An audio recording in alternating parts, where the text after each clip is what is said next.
Catus, Maximus here, this time with a quick review of these Andanda work boots. I regret taking these as a promotional product. I always do my diligence and say thank you for sending me a promotional product, but these boots are certainly overpriced.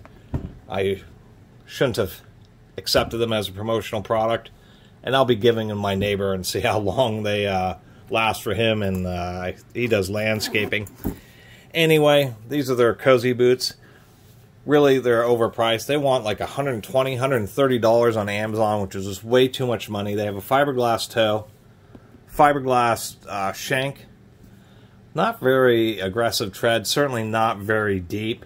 And the biggest issue I have with them, and I just wasn't paying attention, is they have these zippers on the side, ostensibly to make them easier to get on and off when they're tied. But zippers on boots, terrible idea, unless they're essentially a dress boot, because of course, if you're using these in any kind of heavy work situations, well, you know, landscaping, construction, whatever you have it, sharp things are going to end up impacting the boot.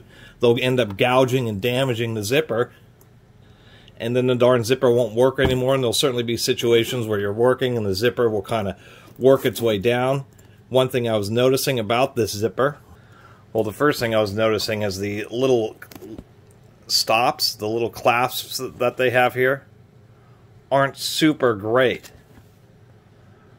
There's a better look at them. They're really small, so the zipper ends up getting really high up. I don't imagine them lasting too long until the zipper actually ends up coming off. Obviously, any kind of sharp sticks, debris can damage the zipper, and then it won't work anymore. It also doesn't have a lock, so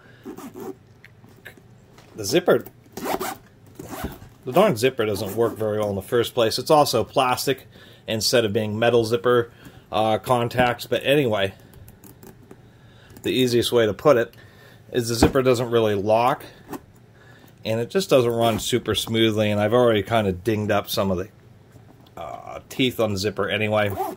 Certainly overpriced.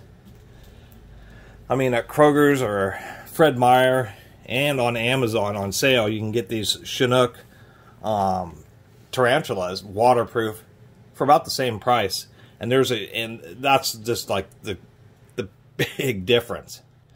So these are about the same price, and we can see much heavier duty tread. It's not Vibram, but it is a heavy duty tread. I've had Chinooks. They've been around for like 15, 20 years. They definitely proven themselves. These are slightly older style. The newer Chinooks have like a big Chinook. But the difference is we can see quad stitching lower, all metal eyelets, quick and easy to lace. Tongue on these is leather with a second layer of leather there. We can see all the additional stitching all around the boot is all double stitched. And that's at Kroger's on sale for the same price as these. Oh, and I should mention, of course, they do have at least a better welt, an actual sewn Goodyear welt along the sole. These, it is a glued sole, only double lower stitching, and all the rest of the stitching, except around the zipper, all around here, around the back, is only single stitch, which just isn't going to last. We have plastic eyelets here, which are not as easy to thread. Plastic eyelets here, and I think they're just overpriced, and so this company won't be sending me any more products. I won't be accepting them. I mean, another issue with the zipper boots is the fact that you have this is not leather. This is like a pleather, fake leather here. Not very thick, and so it won't be much time until that wears, especially on the crease. And then any semblance of water resistance that they did have would be gone. The other issue with zip-up boots, besides them just not being a huge issue with durability, is the fact that now, even though this is thin, you still have this folded up piece on the inside of the boot, which can add for discomfort and adds extra pressure on the inside of your leg. The tongue is also the same way. It's like fake pleather with a little leather patch here, but the entire rest of the tongue is just fake leather, which is another huge disappointment. I'm not Rose Anvil. That's a big boot and shoe review channel, does a very good job. But we can see it's the same pleather material here for the tongue webbing. If I had a big bandsaw, I would certainly saw them in half. We have other things like weird defects, like I don't know what the heck is going on here, like some crazy blob of glue. It's not on this boot.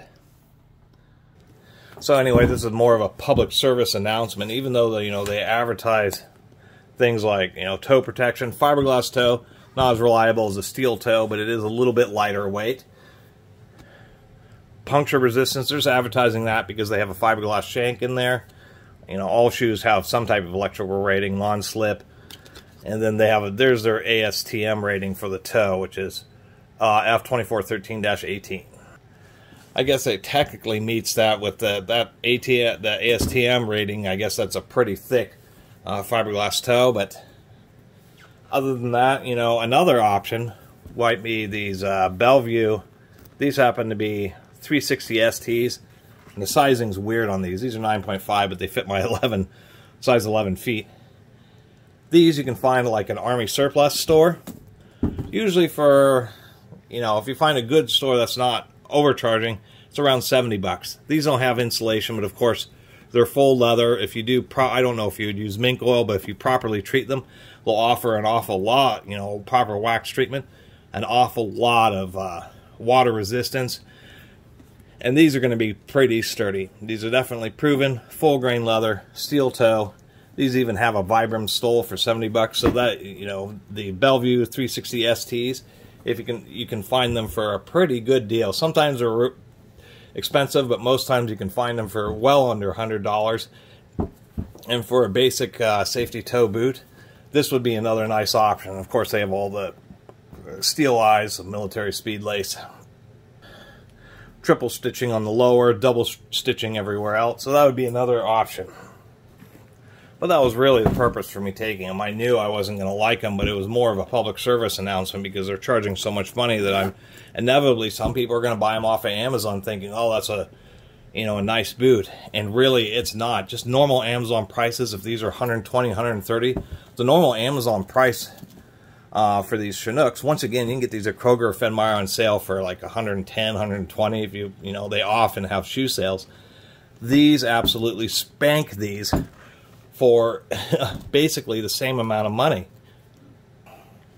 And that's my big disappointment. These boots here, these are like $60 specials at Ross. That's the easiest way to put it. And they're trying to charge double that amount on Amazon, and they're just hot garbage. I mean, I can't believe that they have so much single stitching. That's just going to blow out in a heartbeat. And the other huge disappointment is the fact that they're using pleather on the, plastic, leather, vinyl, whatever it is, on the tongues, which is just insane to me.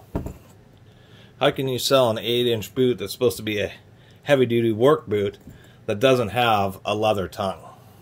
When once again, any boot worth half its salt, just half its salt, is going to be leather tongue with a secondary extra leather reinforcement, so it's actually double layer. So anyway, there's my long rant about these whatever these are, the Andandas cozy boots. There isn't any reviews on Amazon about these, so I'm making this video to essentially save people from some disappointment and from essentially getting not what they paid for, not what they bargained for. They are cheaply made. They have a terrible idea of having a zipper and don't even have a real cowhide tongue. These are just cost twice as much as what they're worth. And you'd be better off with some decent hiking boots over, these things. Really, pretty disappointed. Anyway, these are an item I'll be giving away. I really appreciate everybody who's been watching and subscribing, and if you haven't subscribed, please do. Until next time, Catus Maximus out.